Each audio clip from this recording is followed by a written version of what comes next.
nous accueillons Madame Sophie Mufang, intervenante, experte, animatrice d'ateliers coaching sur le leadership, experte de l'empowerment des talents et particulièrement investie dans celui des femmes.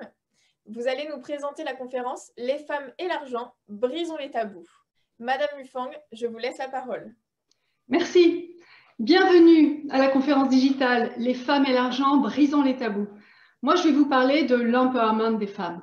C'est un sujet qui me tient à cœur. J'en ai vraiment fait mon cheval de bataille et j'ai écrit 2 livres pour contribuer à votre empowerment. C'est « Femmes osons pour réussir » et « L'argent au féminin ?» point d'interrogation. Parce que l'argent reste un sujet et reste un tabou dans notre société. Et en général, c'est vraiment un frein dans votre évolution. Alors, je vais voir avec vous comment briser ces tabous et comment vous aider à dépasser ce blocage. Il y en a probablement parmi vous qui ne sont pas à l'aise avec le sujet de l'argent. Il y en a probablement parmi vous qui s'investissent énormément dans leur travail et qui ne se sentent pas reconnus à leur juste valeur. Eh bien, c'est de cela qu'on va parler. De ce rapport complexe que nous, les femmes, nous entretenons avec l'argent et avec le pouvoir. Et je souhaite qu'à l'issue de la demi-heure qu'on va passer ensemble, eh bien, vous soyez à l'aise avec ces sujets qui font partie de la vie d'un leader. Tout d'abord, je souhaite que vous preniez conscience des différentes facettes historiques, culturelles et sociales de ce tabou. Alors pour ça, je vais vous rappeler 4 dates clés dans l'histoire de l'autonomie financière des femmes, qui est assez récente. La première date, c'est 1965.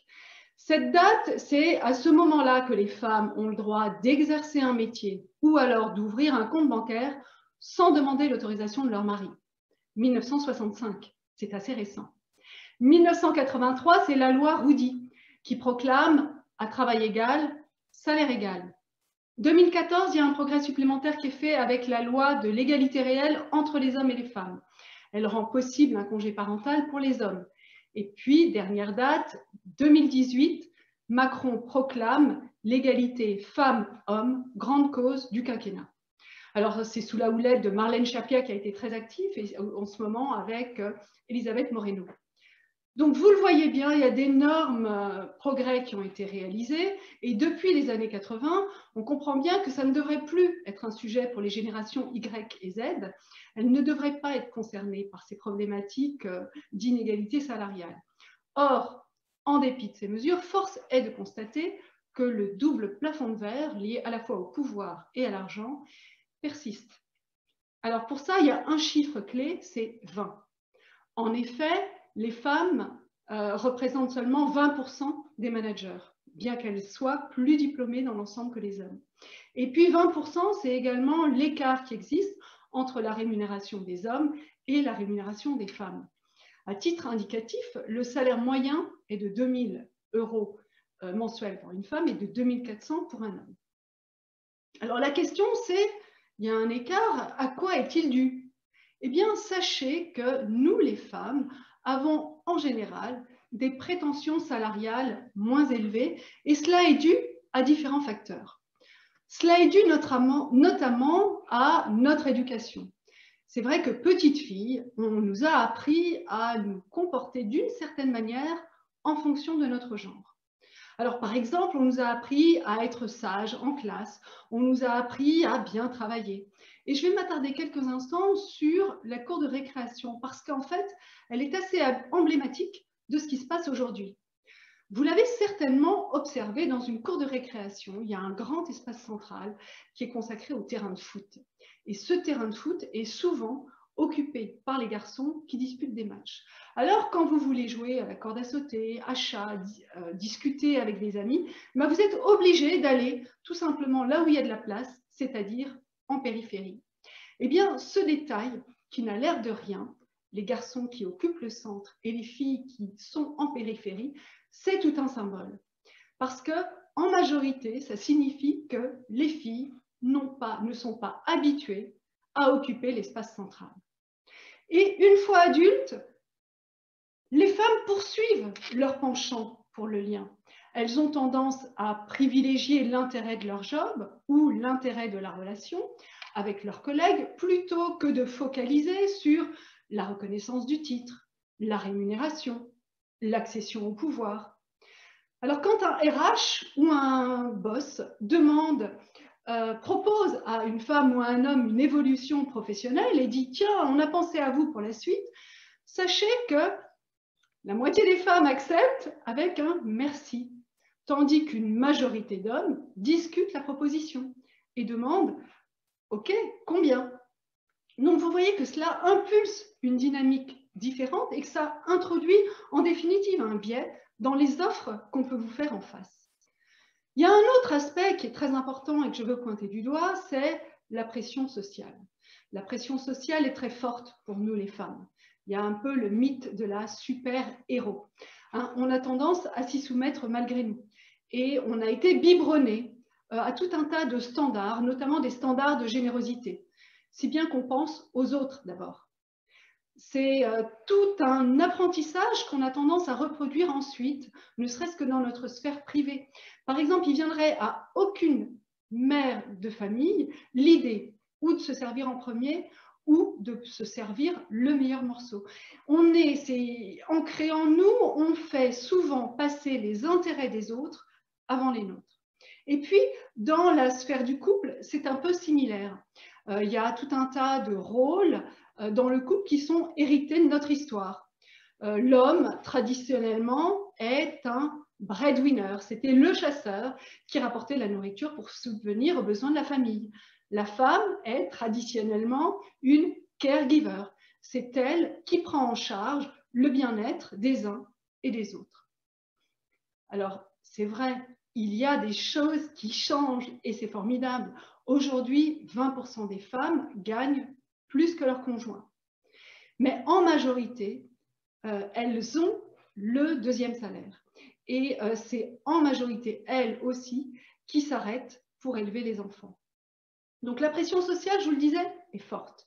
Et elle est renforcée également par le fait que, hommes et femmes, nous ne bénéficions pas de la même image dans la société et dans les médias. Alors pour vous donner un exemple concret, ce sont majoritairement les hommes qui font la couverture des journaux économiques.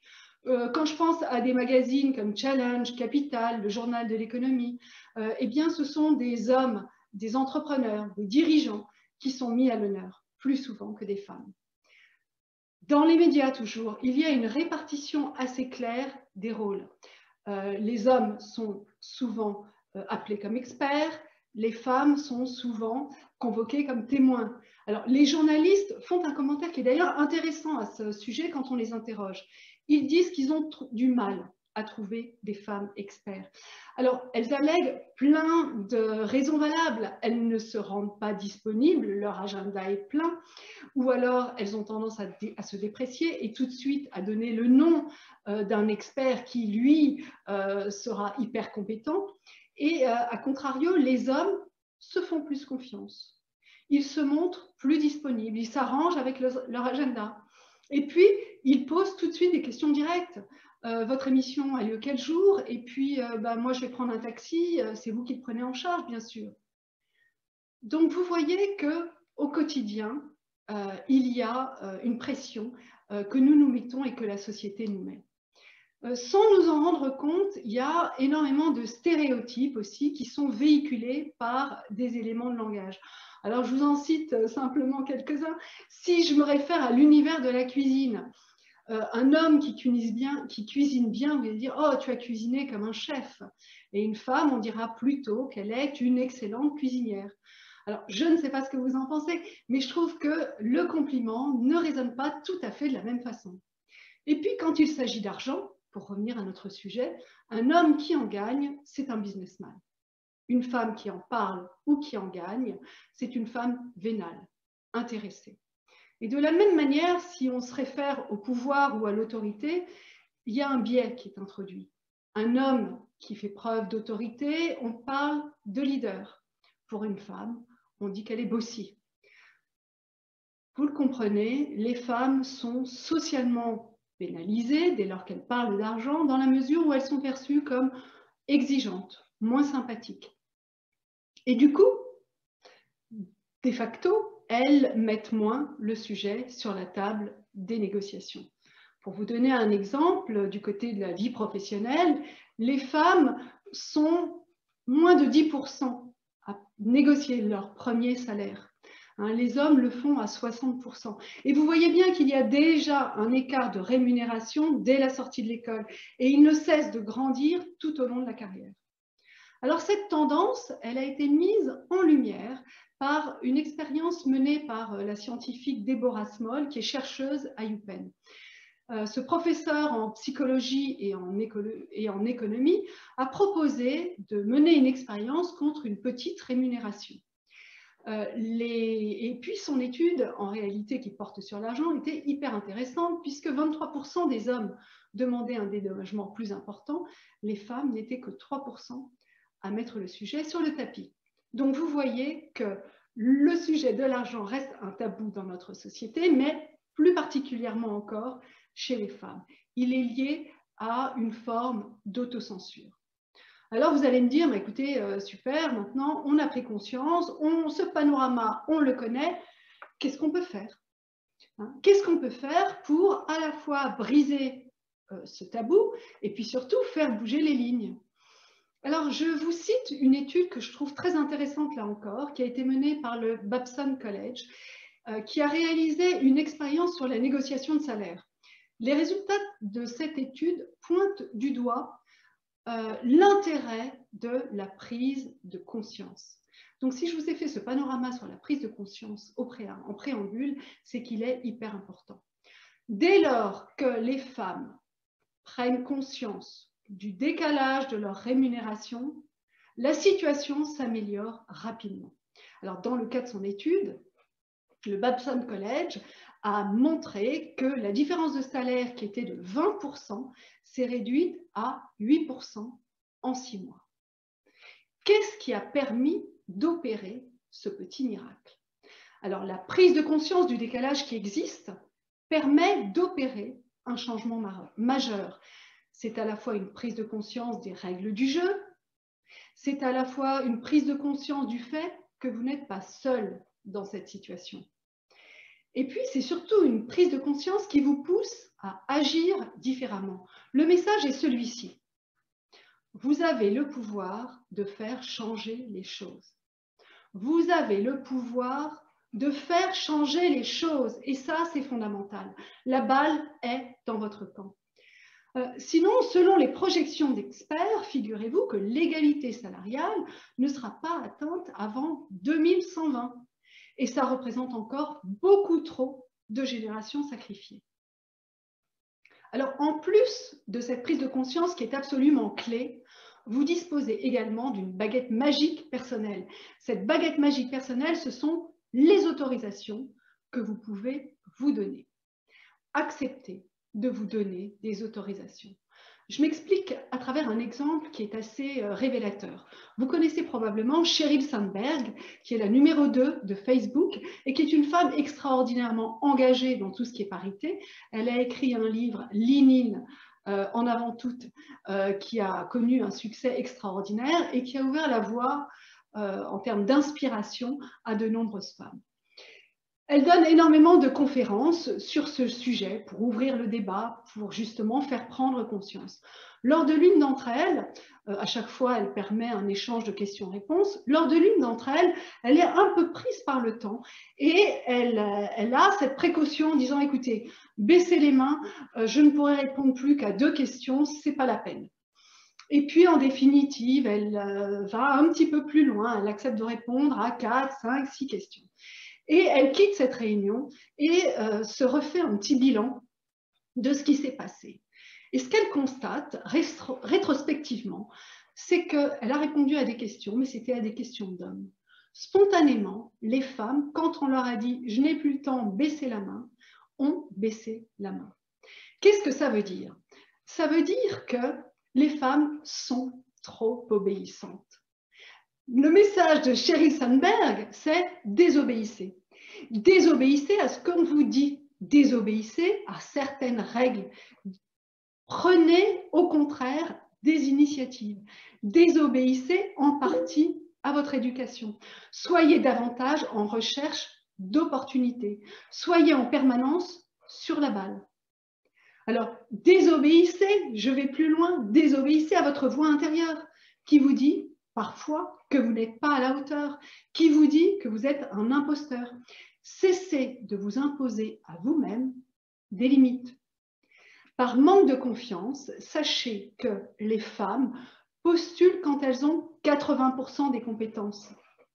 Les hommes le font dès lors qu'ils en ont 50%. En vous limitant, vous prenez le risque de passer inaperçu. Alors, ça fait dire à bon nombre de RH et bon nombre de dirigeants, les femmes, on ne les voit pas, les femmes, il faut toujours les motiver pour accepter, et de fait, elles paraissent moins ambitieuses.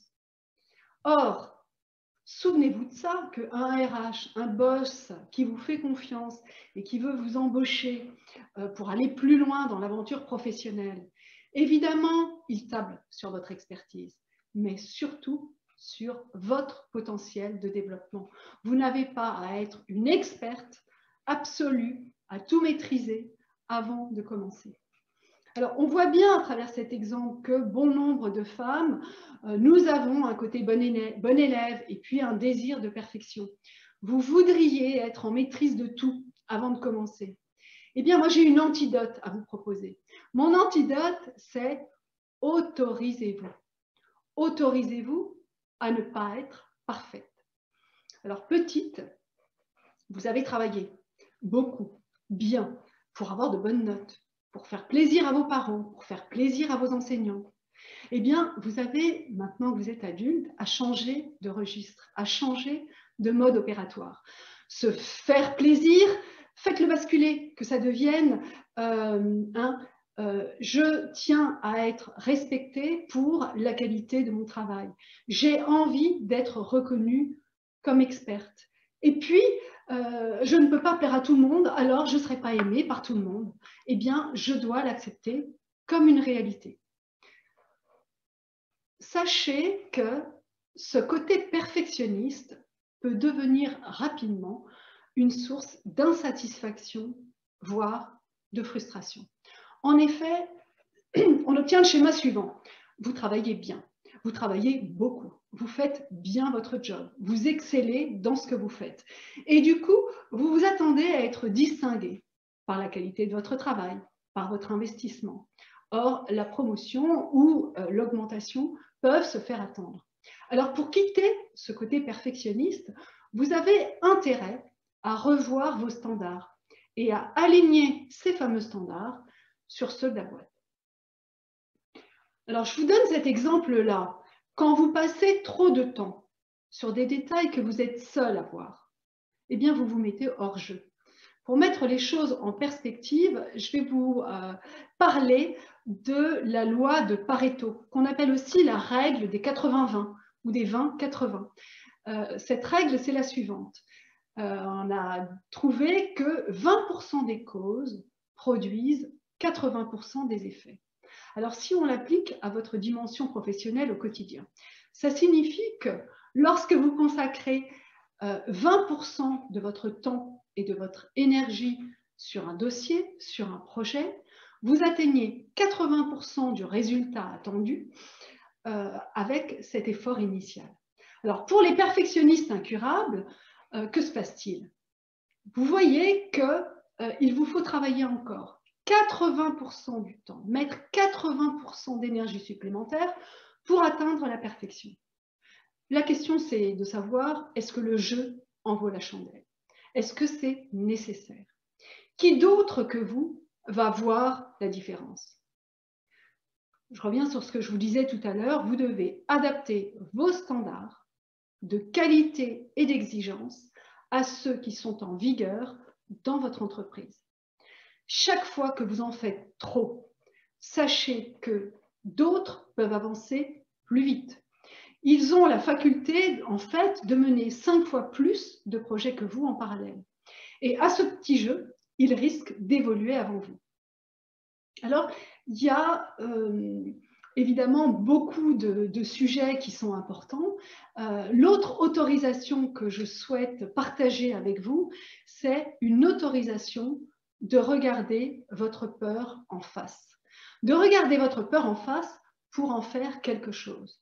Pour le formuler autrement, ça pourrait être « Donnez-vous l'autorisation d'identifier vos freins personnels ». Des freins personnels, on en a toutes et on en a tous. Interrogez-vous, pourquoi vous ne demandez pas? Derrière le fait de ne pas demander se cachent probablement des peurs, en tout cas des blocages. Sachez que 60% des femmes ont peur de demander parce qu'elles ne savent pas comment faire ou alors parce qu'elles ne savent pas comment dire les choses. Parce qu'elles ont peur d'un refus, la peur du non. Elles ont peur aussi d'être jugées, d'être évaluées comme, je vous disais tout à l'heure, vénale, arriviste, intéressée. Et il est essentiel, il est clé que vous n'ayez pas peur du non. Alors, tout le monde se heurte à un non. Et ce n'est pas que l'apanage des femmes. Se heurter à un non, ça fait partie de la vie. Sauf que, comme les femmes sont davantage peut-être dans l'émotionnel ou alors davantage dans le fait de prendre les choses personnellement, vous avez tendance à faire du non un refus lié à votre personne. Vous en faites une affaire personnelle et vous remettez finalement en cause directement votre valeur. Votre petite voix intérieure vous fait dire « Oh là là, on ne m'apprécie pas » ou alors « On ne me trouve pas suffisamment capable ». Alors, sachez bien que ce non est un non à une demande qui a été formulée à un instant T. Ça n'est pas un non à la personne que vous êtes. Face à un refus, moi j'en ai vu trop, qui se ferment comme une huître et qui se dit « c'est bien ce que je pensais, on me dit non, c'est pas la peine, on ne m'y reprendra plus, je ne demanderai plus rien ». La conséquence, c'est qu'elles alimentent elles-mêmes l'écart de salaire, de responsabilité, en restant passives et en se repliant sur soi. Alors, comment ça se passe dans la réalité pour les hommes et pour les femmes que nous sommes? Les hommes ne sont pas tombés dedans quand ils étaient petits, ils ont appris, ils ont demandé, ils ont obtenu un refus, ils ont demandé à nouveau. Et puis, c'est un petit peu comme en sport. Un jour, on perd un match, un jour, on en gagne. Mais tous les jours, on vient s'entraîner, on revient dans la partie, quoi qu'il arrive. Le message, c'est qu'il est important de connaître les règles du jeu. Il est important de s'entraîner, de s'informer, d'observer, d'essayer, d'échouer. C'est à ce prix-là qu'ensuite, on peut réussir. Appuyez-vous sur votre préparation, appuyez-vous sur un entraînement de tous les jours, j'allais dire. Alors, je vois que le temps tourne et qu'il y a un certain nombre de questions que vous vous posez et pour lesquelles vous souhaiteriez avoir des réponses. Juste avant, je voudrais vous dire faire passer une autre information, voire un autre message. Vous l'avez bien compris, ce qui compte, c'est à la fois que vous ayez conscience de l'état des lieux, que vous connaissiez les règles du jeu, que vous vous les appropriez, que vous vous entraîniez, que vous vous préparez. Mais il y a également un autre aspect qui est fondamental, c'est que vous soyez proactive. Le message que je vais vous faire passer, c'est soyez responsable, vous êtes responsable de votre carrière. Alors, il est important que vous vous positionnez dans vos évolutions professionnelles, que vous fassiez savoir vos prétentions, que vous assumiez vos ambitions. Alors pour ça, il faut que vous soyez clair avec vos envies, avec vos sources de motivation. Si vous voulez quelque chose, si vous voulez que ça se sache, dites-le. Ne comptez pas sur les autres pour faire votre promotion. Ça peut marcher, ça marche pour certaines, mais ça peut être beaucoup, beaucoup plus lent. En moyenne, vous êtes 75% à ne pas être satisfaite de votre rémunération et vous êtes 70% à ne pas demander. Alors, apprenez à demander, demandez régulièrement et demandez souvent. Je vais répondre aux questions que je vois et que vous m'avez posées parce que c'est important que vous puissiez obtenir satisfaction. Alors la question de Célie, comment modifier l'éducation dès l'enfance pour contrer les stéréotypes hommes-femmes? Alors, l'éducation dès l'enfance, c'est justement le fait de parler clairement et simplement aussi à nos propres enfants de ces stéréotypes qui existent et puis de pointer du doigt, comme je le faisais tout à l'heure, des éléments de langage. Entre le chef ou la bonne cuisinière, pour montrer que malgré soi, on le fait et on a tendance à le faire. Comme ça devient une espèce de jeu de chasse aux stéréotypes, même à l'intérieur de la maison. Et puis, soyez le plus force de proposition possible, que ce soit en termes de sport proposé, que ce soit en termes d'activités proposées. Il y a énormément d'initiatives qui sont faites aujourd'hui pour que les femmes accèdent à tout l'univers digital. C'est important que chacun, on propose justement à nos enfants un éventail qui soit le plus vaste possible sur ces sujets-là. Pour ce qui est de la question de Muriel, j'ai donné des dates sur les lois qui ont permis des évolutions notables. Que se passe-t-il dans les autres pays, notamment européens? Alors, j'aimerais pouvoir vous répondre, mais je ne suis pas suffisamment informée. Par contre, pour ce qui est des États-Unis, où j'ai vécu un certain temps, c'est vrai qu'il y a des formes de discrimination positive et que ça a vraiment des effets très importants. Pour les lois qui ont été promulguées pour l'accession au conseil d'administration, vous avez bien vu que ces discriminations positives ont eu des effets assez fabuleux et assez importants. Et donc, c'est des ressorts qui sont très importants. La question de Stéphanie, face à un refus, n'est-ce pas aussi un échec de l'ego? Les conflits d'ego hommes et femmes existent aussi dans la négociation salariale, je suppose. Pouvez-vous... Alors, effectivement, il y a des questions d'ego.